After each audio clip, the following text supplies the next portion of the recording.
재활의 사전적인 용어는 다시 적합하게 하는 것이라고 이야기합니다. 어떤 원인에 의해서 손상받은 사람이 사람답게 살게 될 권리와 자격, 그리고 존엄을 다시 회복하는 것, 이것이 재활이라고 정의하고 있습니다.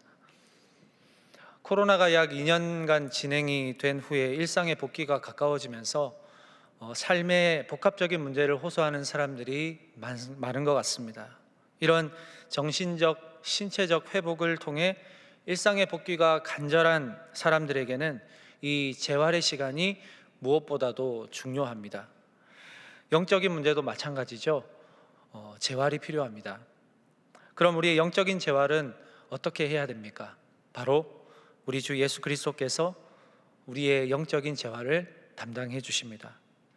이와 함께 그리스도 예수 안에서 지체된 저와 여러분, 우리가 서로 형제 자매의 상하고 아픈 부분을 보살펴주고 싸매어주고 또 약을 발라주는 재활 공동체가 되어야 합니다. 그게 바로 교회의 존재 목적이기 때문입니다. 저는 우리 동안 청년부 안에서 이 예수 그리스도를 통한 재활과 회복, 그리고 지체들을 통해 서로의 상처가 재활되고 다시 회복이 일어나는 그런 복된 공동체가 될 수 있기를 간절히 소망합니다. 제가 왜 초반부터 이 재활 이야기를 하냐면요, 오늘 재활이 필요한 한 사람이 말씀에 등장하기 때문에 그렇습니다. 바로 베드로입니다. 베드로는 참 유명한 사람이죠.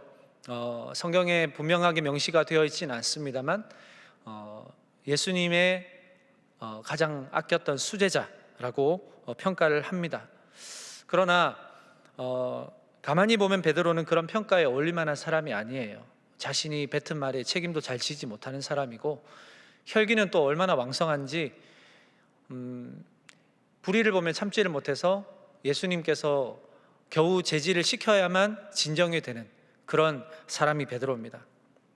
그런가 하면 또 반면에는 참 마음이 여린 사람입니다. 그래서 이 여린 마음을 감추기 위해서 일부러 강한 척을 하는 것인지는 잘 모르겠습니다. 여러분, 베드로는 3년간 예수님의 길을 부지런히 쫓아다녔던 사람입니다. 여러분, 혹시 처음 예수님과 베드로가 만났던 그 장면을 혹시나 기억하고 계십니까? 그 공식적인 첫 만남이 어떠했나요? 예수님과 베드로의 첫 만남의 장소는 게네사렛 호수가였습니다. 예수님은 고기 잡는 베드로를 유심히 바라보고 계셨습니다. 그런데 마침 그때 하필 베드로가 고기 한 마리 잡지 못하고 그물을 씻고 있는 모습을 보십니다. 그런 베테랑 어부 베드로에게 예수님이 이런 말씀을 하시죠. 깊은 데로 가서 그물을 내려 고기를 잡으라.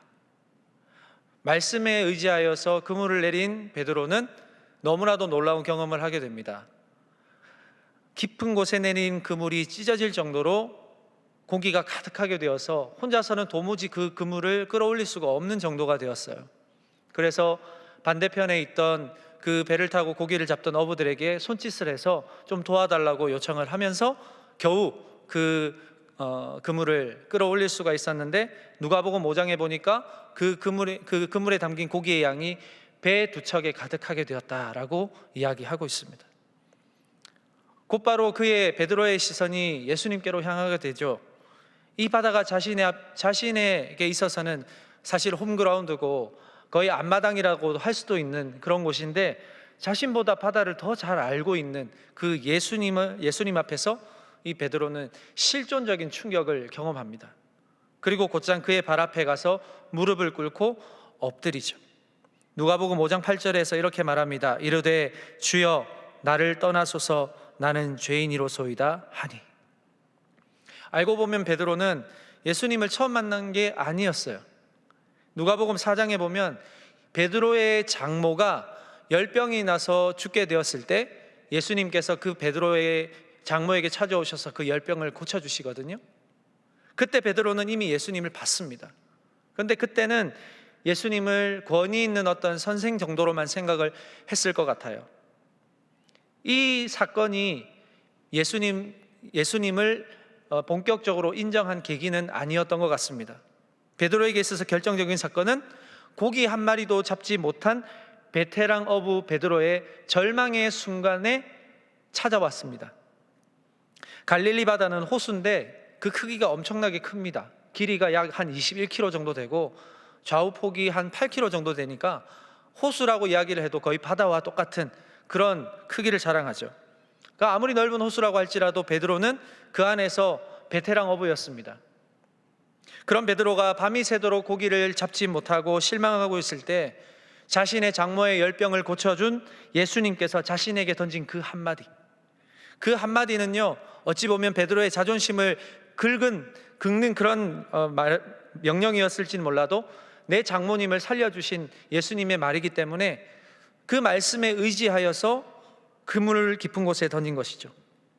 거짓말처럼 그물은 찢어질 듯 고기로 가득 차게 되었고, 말씀에 의지하여 그물을 던진 결과를 두 눈으로 보게 된 베드로는 자신의 이성과 경험적 지식을 뛰어넘는 어떤 예수님의 신적 권위, 말씀의 능력을 체험을 하게 되는 것입니다.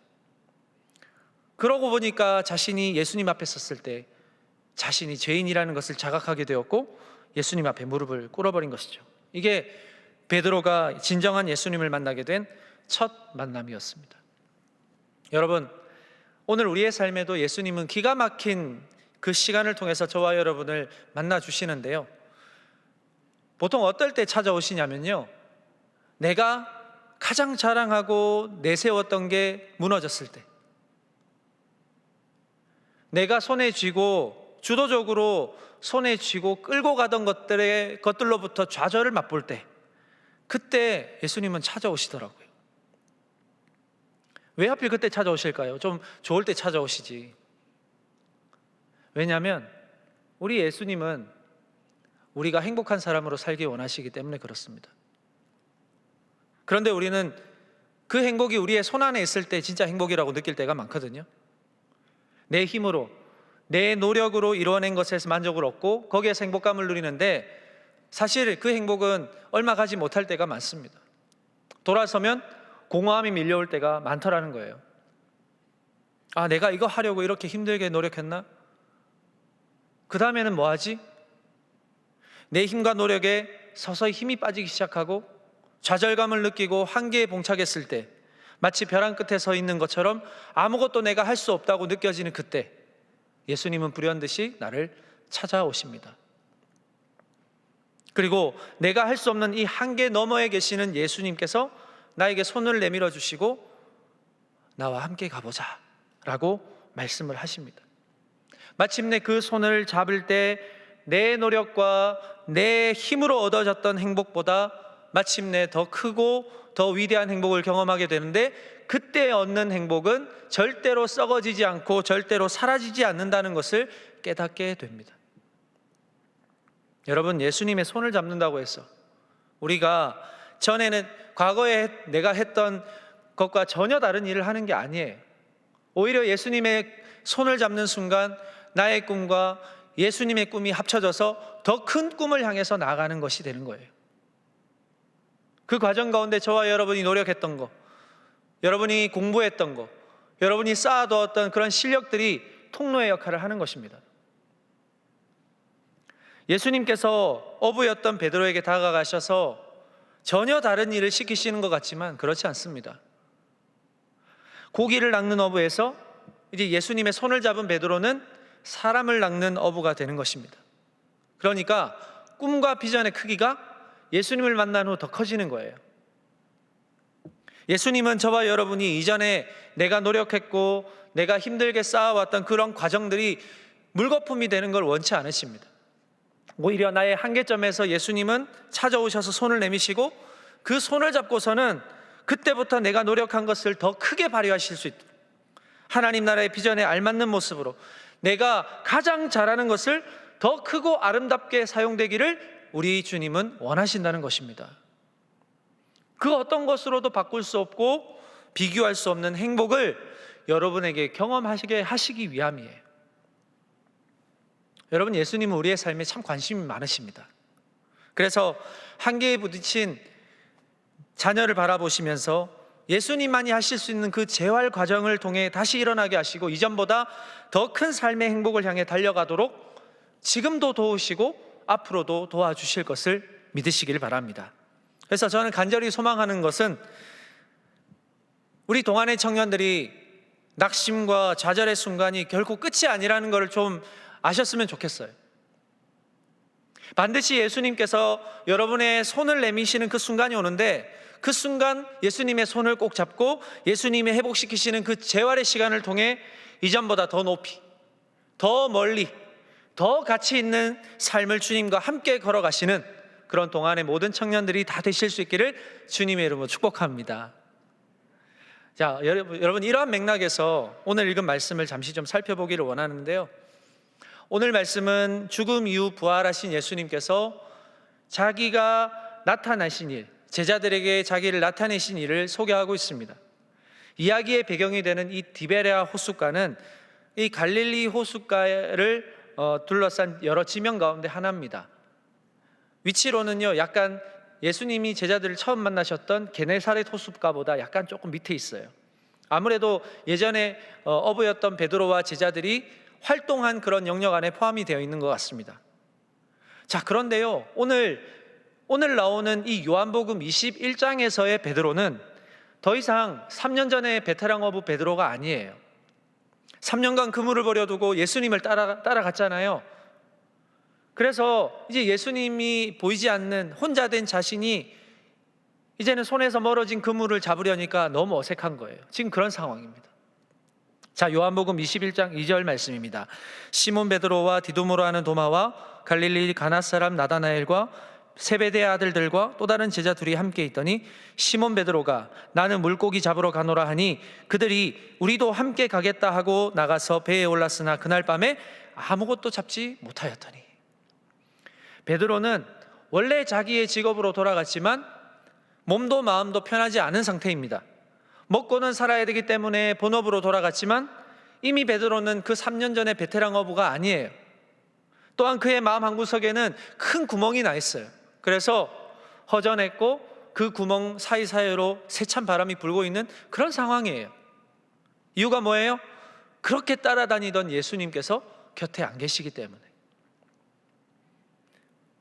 이제 할 수 있는 게 없습니다. 그래서 먹고는 살아야 되니까 마지못해 본업으로 돌아왔지만 마침 그날 아무것도 잡은 것이 없어요. 그리고 날이 셉니다. 이렇게 찬란했던 3년간의 예수님과의 시간은 다시 업으로 돌아가기 위해서 존재한 것인가에 대해서 생각할 정도로 너무나도 자괴감이 있고 실망감이 컸던 그런 베드로이지 않았을까요? 그러나 동이틀 무렵까지 바다에서 고기를 잡고 있던 그때 어떤 한 사람이 해변가에 서 있습니다. 바로 예수님이세요. 여러분, 예수님이 왜 해변가에 서 계셨을까요? 오늘 저자인 요한은 이 말씀의 포커스를 베드로에게 맞추고 있습니다. 다시 말해서 예수님과 베드로의 이야기를 주제로 풀어가고자 하는 것인데, 그 이야기의 주제는 바로 베드로를 향한 예수님의 재활 솔루션이에요.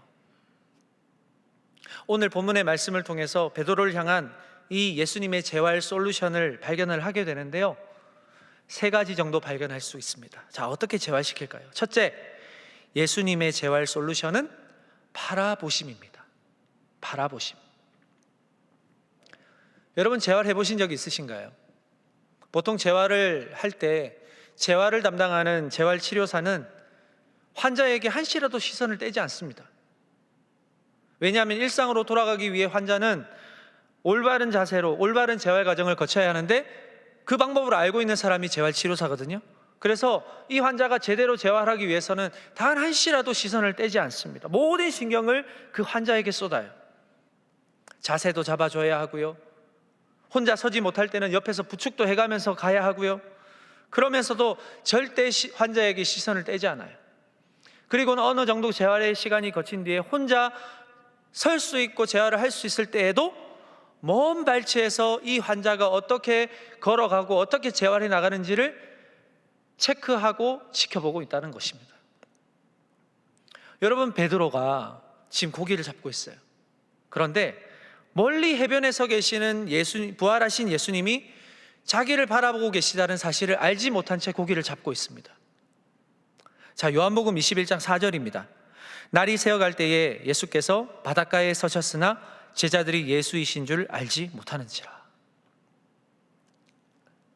한숨밖에 나오지 않는 그런 일상 속에서도 나를 바라보시는 주님의 시선이 항상 우리에게 있다는 사실을 우리는 인식하지 못할 때가 참 많은 것 같아요. 그러나 날마다 우리 예수님은 저와 여러분의 삶에 늘 시선을 고정하고 계시죠. 그리고는 지켜보시다가 이렇게 물으십니다. 요한복음 21장 5절. 예수께서 이르시되 얘들아 너희에게 고기가 있느냐? 대답하되 없나이다. 본업으로 돌아간 제자들에게 예수님이 부르시는 표현이 어떤가요? 뭐라고 부르세요? 얘들아, 이렇게 부르세요. 여기에서 예수님이 부르시는 이 얘들아라는 표현은 그야말로 어린아이를 부르는 표현으로 부르시는 거예요. 이건 제자들을 향한 예수님의 마음을 표현한 것입니다. 아직 제자들은 성숙해야 하고 성장해야 할 정도의 불완전한 존재라는 걸 이야기하시는 거예요. 그런 어린아이로서 제자들을 바라보고 계시다는 것입니다. 오늘 이곳에 모이신 여러분, 그리고 온라인으로 예배를 함께 드리신 우리 청년 여러분, 저와 여러분은 어떤가요? 저와 여러분도 어린아이입니다. 그 의미는 아직 우리는 완전히 자라나지 못했다는 것이고요, 아직 성숙하지 못했다는 것을 의미합니다. 그래서 우리는 영원토록 예수님이 필요한 존재라는 것을 이야기하는 겁니다. 어린아이가 부모를 떠나서는 온전하게 자랄 수 없고 클 수 없듯이 저와 여러분을 자라나게 하시는 예수님이 우리는 필요한 거예요. 예수님께서 제자들을 향해서 이렇게 물으시죠. 고기가 있느냐라고 물으십니다. 제자들은 없나이다 라고 대답합니다. 여러분, 없나이다 라는 대답에는 이들의 구멍난 마음과 여전히 상처 입은 그런 마음, 그리고 실망의 소리가 없나이다로 대변되는 것 같아요. 고기도 없습니다. 그렇게 사랑했던 예수님도 없습니다. 이제 나에게는 아무런 소망도 없습니다. 여러분, 평소에 기도하실 때 우리 하나님께 어떻게 기도하세요? 하나님, 나 괜찮습니다. 하나님, 잘할 수 있습니다. 이렇게 기도하시는 분도 혹시 있을 수 있습니다. 그런데요, 우리가 하나님 앞에서 괜찮습니다라고 하는 그런 기도는 사실 성숙하지 못한 기도 같아요. 어린아이는요, 아프면 아프다고 대답해요. 없으면 없다고 이야기합니다. 싫으면 싫다고 얘기해요. 그게 가장 어린아이다운 대답이거든요. 여러분, 어린아이가 괜찮습니다, 참을 수 있습니다, 이게 가능할까요? 얼마나 참으면 얼마나 참겠습니까? 우리가 하나님 앞에서 괜찮다고 말하는 게 사실 너무 웃긴 대답이에요. 세상 한가운데서는요, 여러분이 다 직책이 있고 위치가 있기 때문에 참아야 되죠. 견뎌야 됩니다. 버텨야 됩니다. 그럼에도 불구하고 우리가 하나님 앞에 나왔을 때는 우리는 어린아이로 돌아가야 합니다. 하나님 아픕니다. 하나님 나 없습니다. 자신이 없습니다. 모르겠습니다. 이런 대답이 더 솔직한 대답인 것 같습니다. 사람 앞에서 말하는 것처럼 괜찮다고 나를 포장하는 게 아니고, 우리 하나님은 실수도 없으시고 후회도 없으신 분이세요.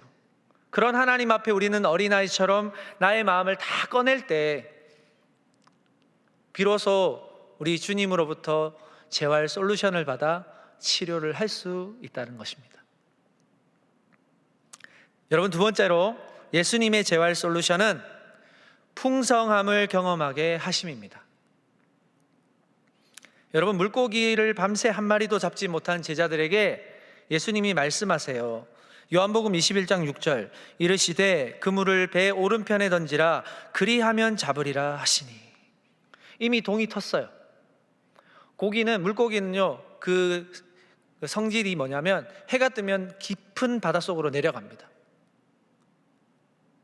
그걸 제자들도 알아요. 그런데 예수님이 뭐라고 하세요? 배 오른편으로 그물을 던져봐라 말씀하시죠. 그래도 잡아나 보자 해서 던졌습니다. 어떤 일이 벌어질까요? 요한복음 21장 6절 후반부, 이에 던졌더니 물고기가 많아 그물을 들 수 없더라. 여러분, 제가 예수님이었다면 고기 잡고 있는 제자들에게 이렇게 말 안 합니다. 저 봐라, 저 봐라. 나를 떠나니까 저렇게 고생하는구나. 너희가 나를 떠나서 너희가 고기 한 마리도 잡을 수 있을 것 같아? 이렇게 얘기했을 것 같아요. 혀를 차면서 꼴 좋다. 그렇게 믿음이 없니? 이렇게 얘기했을 것 같아요. 여러분, 참 생각만 해도 소름 돋는 스승 아닙니까? 여러분, 앞으로 이런 스승 절대 만나지 마시기를 축복합니다. 예수님은 저처럼 그렇게 하지 않으셨어요. 오히려 그물을 잡지 못해서 낙심하는 제자들에게 고기를 많이 잡을 수 있도록 도와주십니다. 배 오른편에 그물을 던져봐. 그리하면 잡을 거야.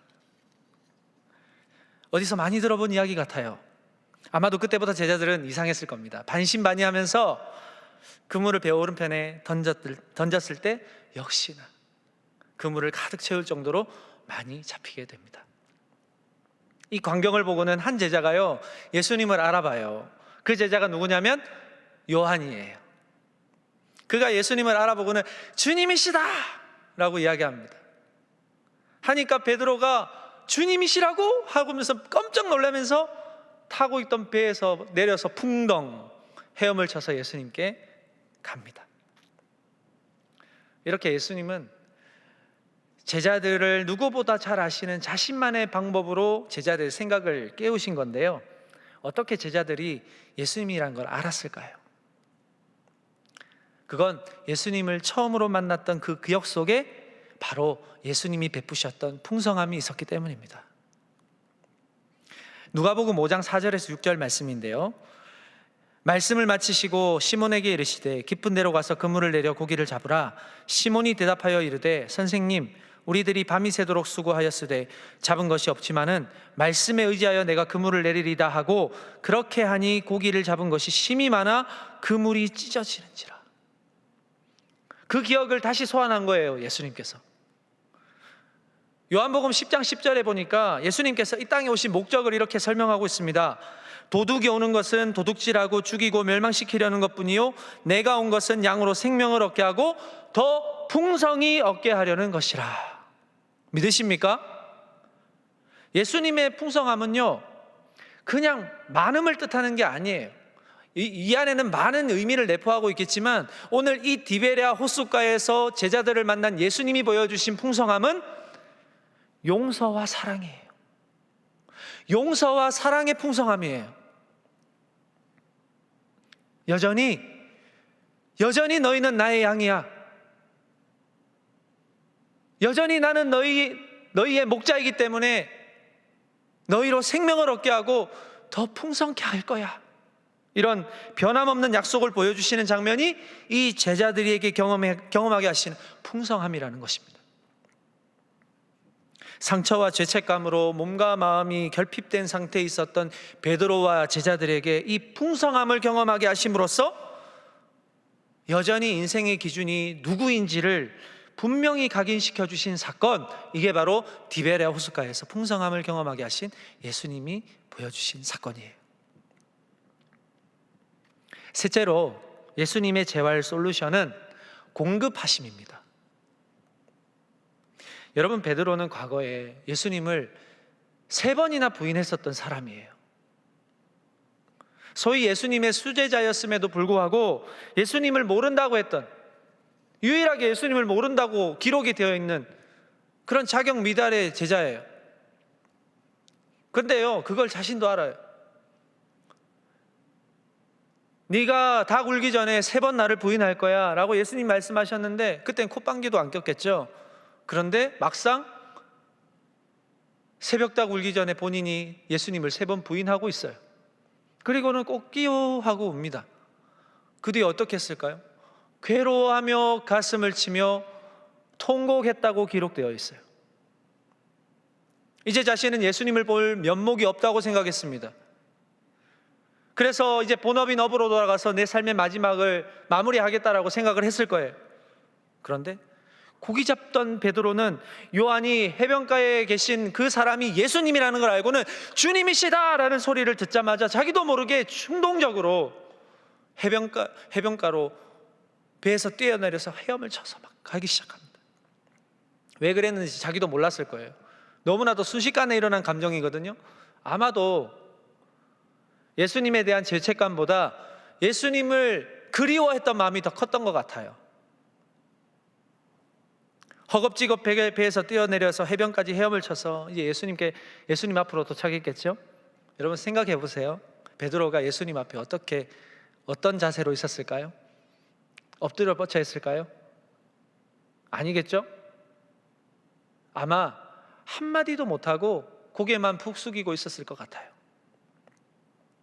뒤에 도착한 제자들도 아마 그런 모습이었지 않았을까. 여러분, 그런데 예수님은 그 해변가에 그냥 서 계셨던 게 아니었어요. 9절 말씀을 보실까요? 요한복음 21장 9절, 우리 다 같이 한번 읽어보겠습니다. 육지에 올라보니 숯불이 있는데 그 위에 생선이 놓였고 떡도 있더라. 이거 누가 준비한 걸까요? 배에 타지 않은 제자들이 미리 준비한 것일까요? 예수님이 준비한 것입니다. 예수님께서 배를 타고 고기 잡으려고 애쓰는 제자들에게 먹이시려고 친히 준비하신 떡과 생선이었어요. 예수님 앞에선 베드로를 보시고는 아마 앉아라 하셨겠죠? 앉아. 자리에 앉은 베드로는 차가운 몸을 녹여주는 숯불을 쬐면서 이런 생각했을 것 같아요. 예수님이 체포된 그날, 대제사장의 관저의 뜰에서 많은 사람이 모여 있는데 그때 모닥불이 있었습니다. 두려운 마음으로 예수님이 어떻게 될까 걱정하는 마음으로 모닥불을 쬐고 있는데 어떤 한 사람이 당신 예수님 따라다니던 사람 아니야? 라고 질문했을 때 그가 극구 부인하며 예수님을 3번씩이나 부인했던 그 자신의 모습. 그런데 예수님은요, 고향에 돌아가 밤새 바다와 싸워가며 고기를 잡느라 녹초가 된 베드로를 위해서 따스하게 몸을 녹일 수 있는 숯불과 줄인 배를 채워줄 떡과 생선을 준비하십니다. 배신당한 스승이 배신한 제자를 위해서 정성껏 차린 환대의 식탁이었어요. 베드로는 사랑하는 주님을 부인한 사실이 스스로 용납되지 않았고 밤새 매일매일 죄책감이 시달렸을 겁니다. 그런데 예수님은 제자들과 베드로와 생각이 다르셨어요. 오히려 베드로의 상하고 얼어붙은 마음과 죄책감을 녹여주시기 위해서 친히 찾아오셔서 그를 먼저 기다리셨고 그의 앞에 숯불과 떡과 생선을 준비하신 겁니다. 마치 사고를 친 아들이 집에 돌아와서 자기 방에 방 구석에 웅크리고 앉아 있는데 엄마가 아무 말도 안 하고 조용히 밥상을 차려주시고 앞에 내놓으시면서 먹어 라고 이야기하시는 것처럼 다 잃어버리고 상실한 마음으로 생계를 이어가려고 했던 그 제자들에게 특히 크나큰 죄책감에 시달리며 날마다 살아야 했던 이 베드로에게 직접 찾아오셔서 더는 죄책감과 상실감에 시달리지 말라며 준비하신 그 환대의 식탁을 통해서 얼어붙은 마음을 녹이시고 도무지 해보기 힘들 것 같았던 그 베드로를 위한 재활 솔루션, 그것을 이 디베레아 호숫가에서 보여주시는 것입니다. 여러분, 예수님에게 이 베드로가 특별해서 이렇게까지 하신 걸까요? 아닙니다. 베드로를 통해 예수님은 오늘 저와 여러분의 삶의 모습 속에 여전히 상처받고 어긋나 있고 뒤틀려져 버려 있고 또 무너져 내린 그 신앙을 이렇게 재활시키고 싶다라고 하는 그 사인을 우리에게 보내주시는 거예요. 나도 너희를 재활시키고 싶어. 누가 뭐라 해도요, 예수님은 여러분을 바라보고 계십니다. 그리고 무엇 때문에 실망하고 좌절하고 주저앉아 있는지 아세요. 상실한 마음 그대로 바라보시면서 그럼에도 내가 살고자 몸부림치는 저와 여러분에게 가만히 지켜보시면서 한 가지 질문을 하실 거예요. 잡은 고기가 있니? 그럼 여러분은 이렇게 대답하시겠죠? 없나이다. 그러나 이내 주님께서 또 말씀하실 겁니다. 배 오른편에 그물을 던져봐. 그러면 잡을 거야. 그리고 이리로 나와. 내가 차려준 상을 먹고 마셔. 그리고 기운을 차려. 여러분, 재활은 하루아침에 되지 않습니다. 예수님도 그러하셨듯이 아주 천천히, 아주 차근차근히 나의 눈높이를 맞추시면서 서서히 회복되도록 도우십니다. 혹시 여러분 가운데 내 신앙이 회복이 안 돼서 조급하신 분 계신가요? 여러분, 재활은 원래 천천히 하는 겁니다. 바쁜 시간 속에 미처 내가 바라보지 못한 그 시간들을 재활을 통해서 천천히 바라보고 내 마음, 나의 문제를 바라보면서 나를 진단하시는 예수님의 그 진단에 순응하며 조금씩 치료해 나가는 거예요. 친히 준비하신 숯불에 베드로의 얼어붙은 몸이 서서히 녹아내렸듯이 내 상함과 나의 죄책감들이 주님의 그 따스함에 녹고 주님이 주시는 떡과 생선을 먹고 이제 다시 예수님과 걸어가는 힘을 공급받는 그 시간이 바로 예수님의 재활 솔루션입니다. 사랑하는 여러분, 여러분마다 예수님의 진단 방식이 조금씩 다르실 거예요. 그러나 분명한 사실은 절대로 우리 예수님께서는 넘어져 있는 자를 향해서 채찍질 하시는 분이 아니에요. 일어나야지. 거기 주저앉아 있어 뭐해? 빨리 일어나 가야지. 갈 길이 멀어. 이렇게 하시는 분이 아니에요. 충분히 시간을 두고 바라보시고 배려하시고 지금 가장 필요한 것을 공급하시고 회복시켜 나가시는 분, 그분이 바로 저와 여러분의 하나님이십니다. 그런 주님과 함께하는 그 재활의 시간을 통해서 나의 상처와 문제가 서서히 아물어갈 때 그때 주님이 다시 나를 일으켜 세우셔서 다시 시작하게 하시는 거예요. 여러분, 괜찮습니다. 우리 옆에 분 바라보면서 이렇게 선포하세요. 괜찮아요. 걱정 마요. 여러분, 괜찮습니다. 이미 예수님께서는 베드로의 죄책감을 당신의 풍성함으로 덮으셨어요. 용서와 사랑으로 더 이상 그 죄가 생각나지도 않도록 하셨어요. 그리고 저와 여러분을 주님께서는 뭐라고 부르세요? 얘들아, 아직 성장해야 하고 아직 시행착오가 많고 아직도 성숙해야 하는 불완전한 어린아이란 말입니다. 뭔가 거창한 걸 요구하시는 게 아니라 다만 사망 권세를 이기시고 부활하신 예수님께서 여전히 네가 서 있는 그곳에 나도 서 있다라는 거 하는 것을 좀 알고 눈을 들어 바라봐, 이거 원하시는 거예요.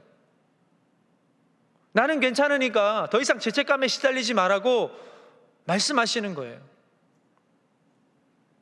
여러분, 예수님의 재활 솔루션에 참여하십시오. 예수님이 여러분을 위한 환대의 식탁을 준비하셨습니다. 절망과 낙심의 바다에 있던 그 여러분을 먼 발치에서 기다리고 계시는 예수님을 바라보십시오. 그리고 주님께로 달려가십시오. 따스한 숯불과 떡과 생선으로 여러분의 차가운 몸과 마음을 녹이시고 다시 새 힘을 주실 줄로 믿습니다.